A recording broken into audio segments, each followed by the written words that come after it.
Cut that clip.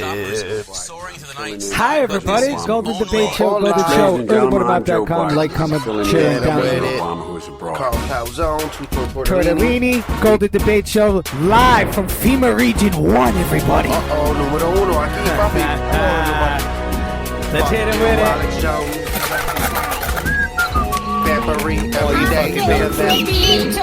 So open mind's not empty ones. Good journey and stay golden.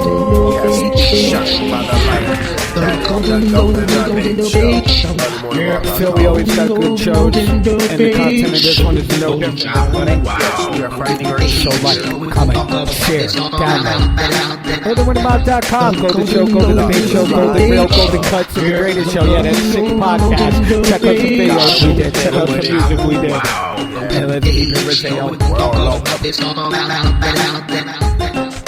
So these two next clips, the first one has to do with food, your body, parasites. The second one, the first one, fast food has lowered your IQ. Have lower IQs. I kind of feel that. Causation, that correlation. That's really the question I have. This is a study that was conducted at the University of London, and it reports that children who consume more fast food in their adulthood have lower IQs than those who eat regularly fresh cooked meals. 4,000 Scottish children aged 3 to 5 were examined to compare the intelligence dampening effects of fast food consumption versus, quote, from scratch meals. And Dr. Sophie von Stum of the Department of Psychology at the University of London says it's common sense that the type of food we eat will affect brain development. But like I always say, though, the studies are always kind of biased because who's funding them on children's IQ. But I do kind of believe rather in this than one at generic types of meals. Even if the higher food fast ain't food necessarily consumption by children a lot of the food was you buy in the linked with supermarket lower are GMO, intelligence, but and we're this talking was about even after processed fast food adjustments were joints, made and that can't for be wealth compared. and social status. There's another study from the University of Adelaide in Australia, which was published a couple of years ago, which shows that toddlers who consume junk food grow less smart as they get older. In that study, 7,000 children were examined at the age of 6 months, then again at 15 months and 2 years to examine their diet. When they were examined at age 8, the children who were consuming more unhealthy food had IQs that were about 2 points lower than those who were eating a wholesome diet. This is a fascinating study. I don't deny that, and I don't deny the effect of diet on intelligence and development. However, we have to ask, is this an instance of causation or correlation? In the sense that, number one, there's debate over the heritability, how hereditary IQ is. Let's assume it is to some extent hereditary, but still drastically influenced by factors during upbringing.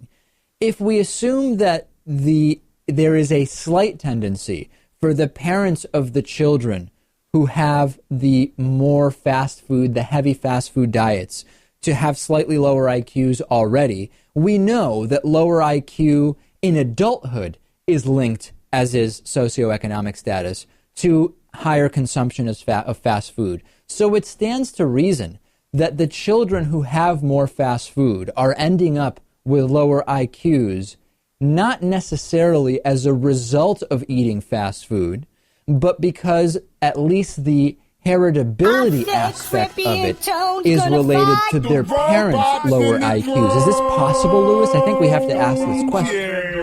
Yeah, I think so, but I do think that you have to admit that it is almost certain that stuffing yourself full of chemicals while your brain is developing certainly would have an impact. No question about it. I think that there are numerous factors here. I would agree with Lewis that there probably is some impact from the food, from the diet itself. And number three, I would say that even though the study says it adjusted for socioeconomic factors, the effects, the overall effects of wealth and income on children are difficult often to quantify and qualify specifically. So even though I agree an attempt was made to normalize for socioeconomic factors, I think there's probably more to that wasn't taken into account in the study. It's very tough to absolutely normalize for socioeconomic impact when it comes to studies. So I think that all three of those things are factors here. I think so, yeah. There are just so many variables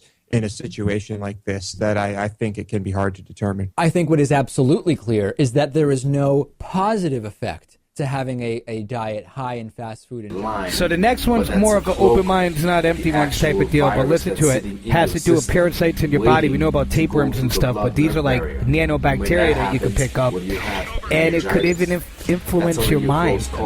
Yeah, because it's going to make, if it's feeding for sugar, it's going to make you fiend for sugar. You might not even think about it. Oh, I just want a cookie, but it could be the bacteria making you want cookie. Your brain. That ain't good. Open minds on empty ones. Go to the debate show. Don't breathe that shit in. I've survived meningitis. I can tell you a tale about how that works and how I had to develop the mental faculties to beat that beast, and how I falsely was diagnosed with Lyme disease through a tick bite, which was actually BE, which was in my system for a very, very long time, maybe 35, 37 years before I detected that it was BE through muscle testing. Also, understand that, let's assume, okay, let's play with that this is not designed by nature, you know. Like, would you like to share that? Because I would agree. Yeah, I was saying to Carl right now that I think about 65% of viruses are man-made. Because a lot, you know, I do kind of agree with that. These viruses and I got bit by a tick, which had Lyme disease. I had Lyme disease. Luckily, I caught it kind of quick. I think. Yeah, man. Think about it. Ebola, AIDS. The fams tried to get me, so that's why I'm going to get them. Open minds on empty ones. Man. Hunt down! These motherfuckers try to fucking germinate and make this shit to the lab and then put it. So yeah, I kind of cut us off right there. I forgot where the fuck I got stopped at. Yeah, man, that ain't viruses. Yeah, viruses, well, even outbreaks. if they're not man-made per se, like, nature's definitely going to get stronger because we use a lot of antibacterial soaps and shit, and instead of killing them, it's making them mutate. Yeah, it's making them mutate to stronger strands, but you know what I'm saying? It does. I think a lot of it does begin in the lab. You know, it's all about population control. For years studying what people don't know. That's why there's war, famine, and diseases. It tends to change its pattern. They know how to cloak. They know how to strategize. They know how to mess with you. You know, such as Candida. Also, you know, maybe in a lot of cases we don't even know that a patient that is schizophrenic in his voice is actually the parasite that's talking to you. The cross chatter that's in your brain is actually the parasite running your brain. What we also have found out through observation is that these parasites hide in form of nanobacteria.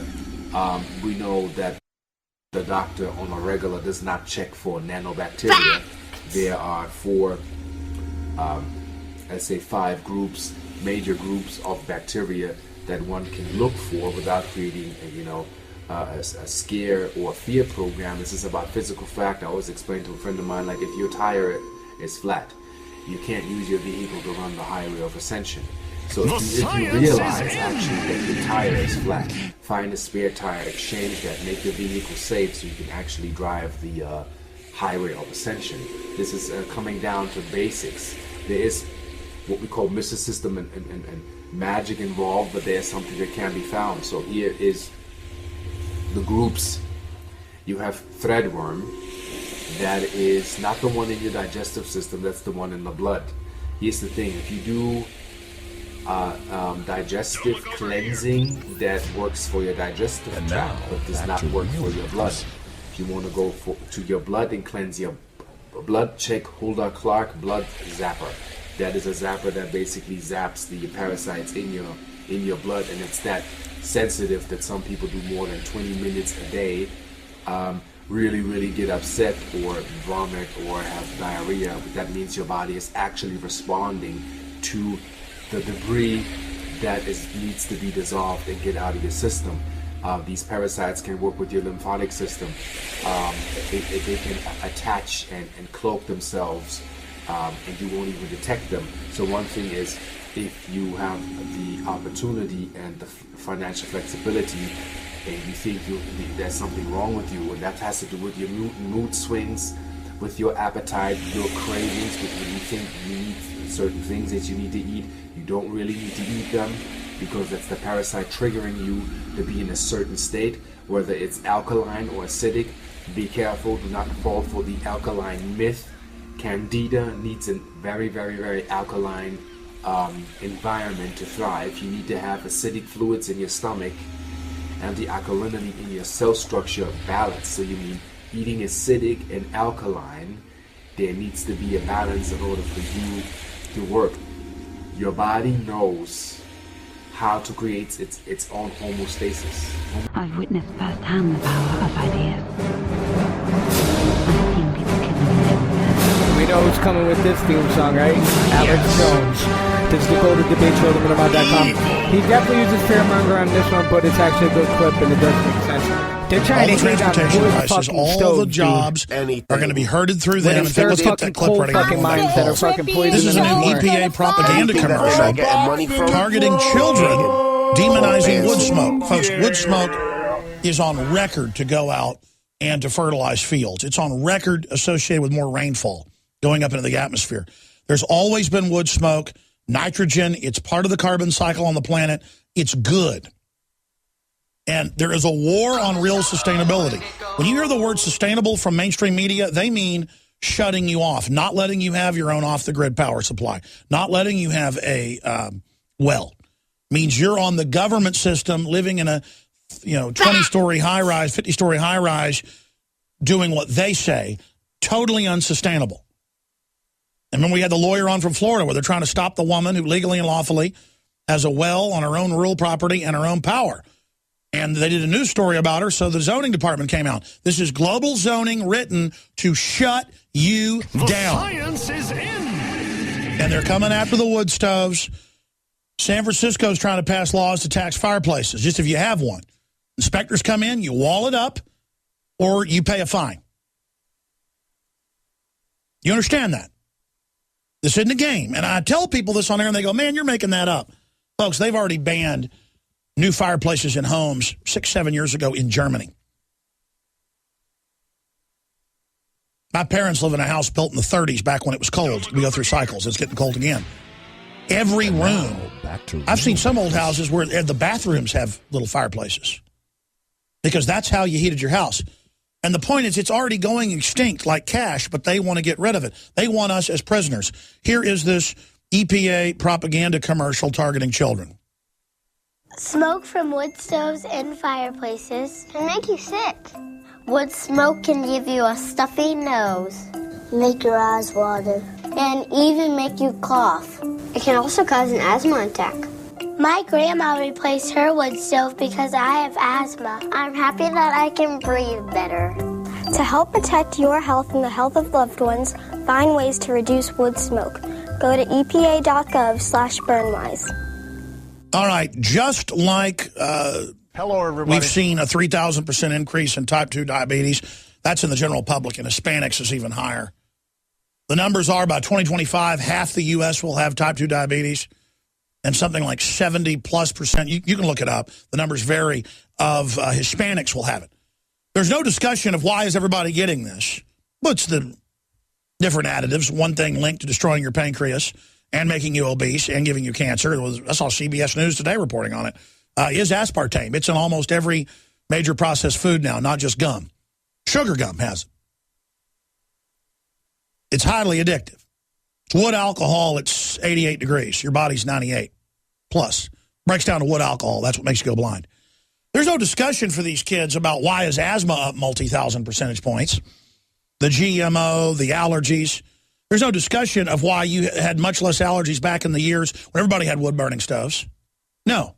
And, of course, now wood-burning stoves will trigger allergies with people because you're already so overwhelmed. You're already so sensitive. Uncle Adam and Uncle John from the GoldenDebateShow. This is the Golden Show. A little bit about that camp. The dollars probably got less purchasing, but not a lot less. It sure doesn't have as much as the difference between 1970 and 1994 when we weren't printing money like crazy. In 1970, gasoline was 25 cents a gallon. And it was like $2 by 1994. And if you go back another 20 years, you'd see the same effect. This has been going on with the dollar forever. It's part of the system. The system works to very slowly deflate the money. It's just the way it is. Yeah, but and it's been going on since the 1800s. So what has that got to do with the price of bread regarding the Federal Reserve tripling the balance sheet? Nothing.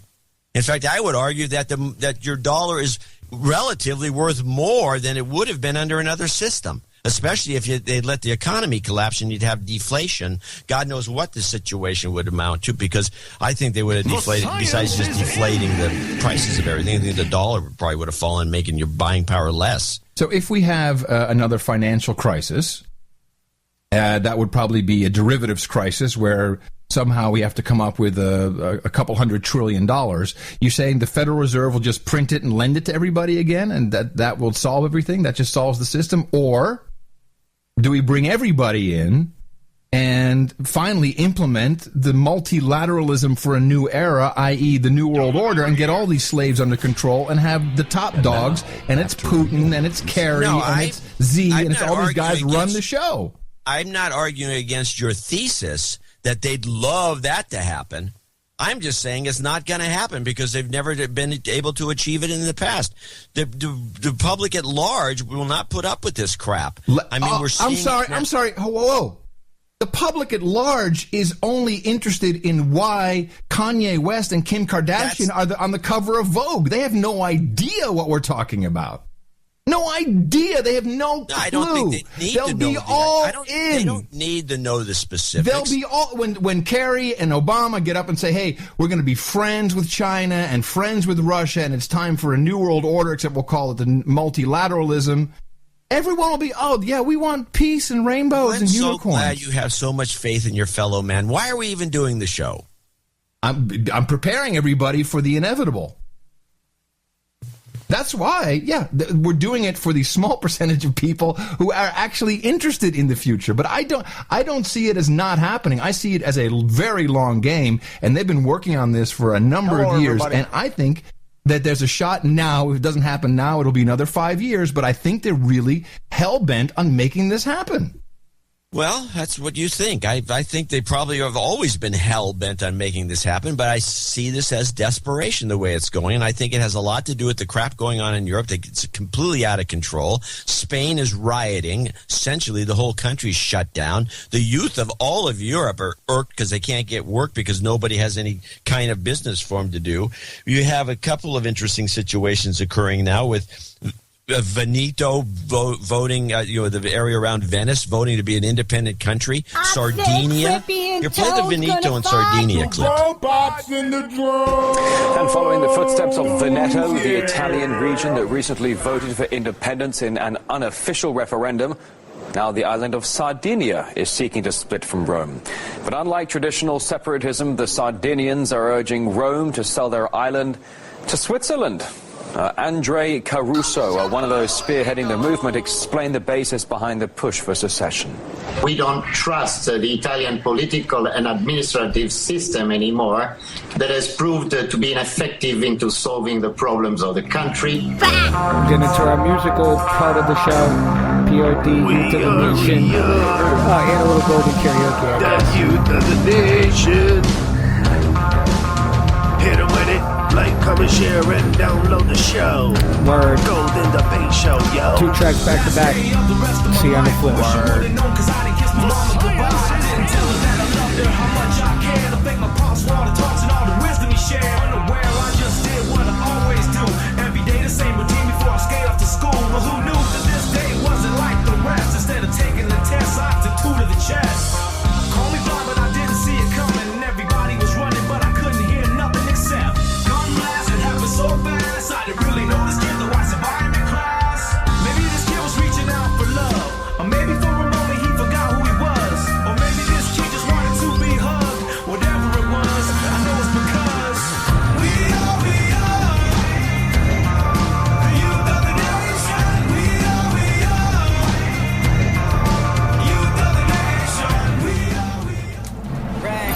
Sounds like survival of the fittest, you know. Golden. I know they hear me rap. Golden. Wake up, man, with trap. Yeah, man, let's get ain't about your race, your religion, or even your fucking money, but it's more than that, you know. It's classic anything. So stay classy, fuckers, Golden. Yeah. Yo, it's Havoc. Mac and cheese, fuckers. 1, 2. Yo, it's tragic. Shit. Man, last one than at least put the $1,000. Tell good old Uncle Tom to sound happy, man. Go. Yo, it's Golden. Word. Yeah. E-double-M, yo, Shirley. Wake up, time, son, and get over part of me. Yo, Rudy out there, that's who's back, looking like a jack, talking like a fucking shack, catty jack, flow, Ricky coming back, but yo, this shit is golden, yo, although that eyesight is golden like Gretzky, I'm over on this mic, Ninja Chuck, MCs don't want to let yo, cause you might get fucked, looking like a woodchuck, on the flow, yo, I'm cutting out rhymes, done in the chorus, first coming, don't want none, here's love, don't want none, shining on my flip-flow, mic'd up, this how we do son, iced up, this how we do golden up, Yo, I keep that shit golden. I'm up on my flow, son. You can never catch you folding. Hey, yo, I'm on the mic. This is it. I got some gold, like some Fort Knox. But my gold's dead, so I let my beats knock. I got some gold, like Fort Knox. But my gold's dead, so I let my beats knock. I got some gold, like Fort Knox. But my gold's dead, so I let my beats knock. I got some gold, like Fort Knox. But my gold's dead, son, I let my beats knock. I got that gold, like it's Fort Knox. But my gold's dead, son, I let my beats knock. I got that gold, like it's Fort Knox. But my gold's dead, son, I let my beats knock.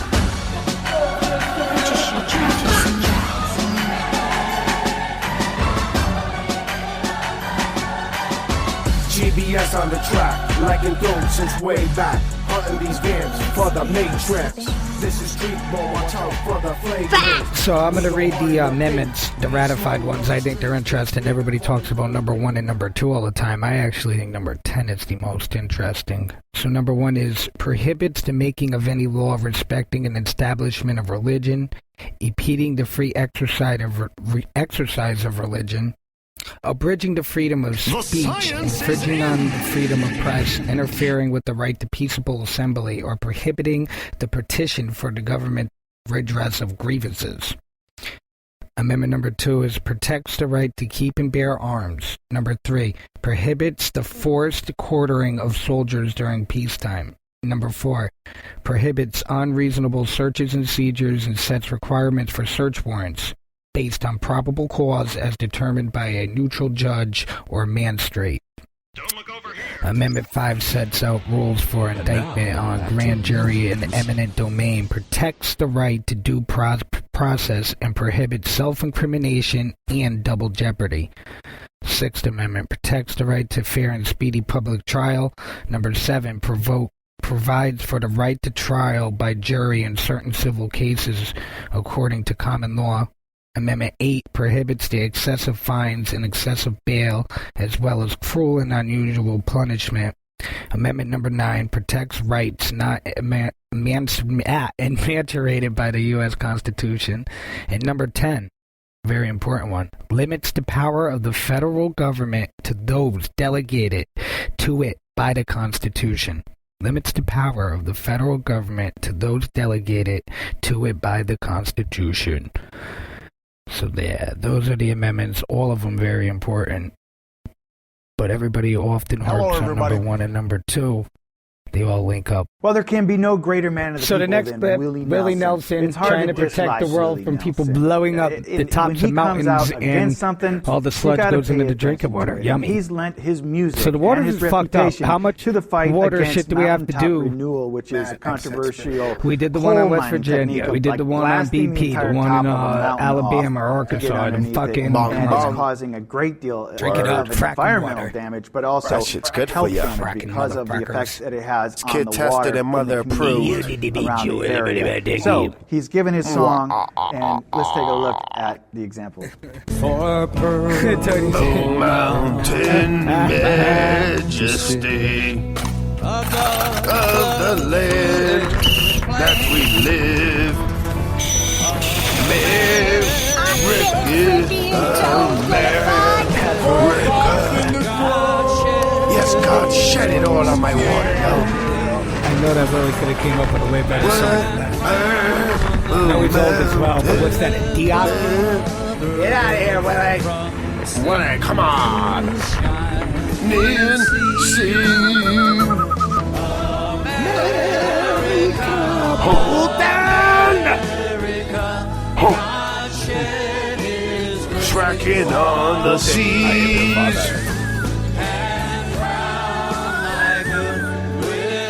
This in the back? No, that's fucking good. This in the back is better. To shining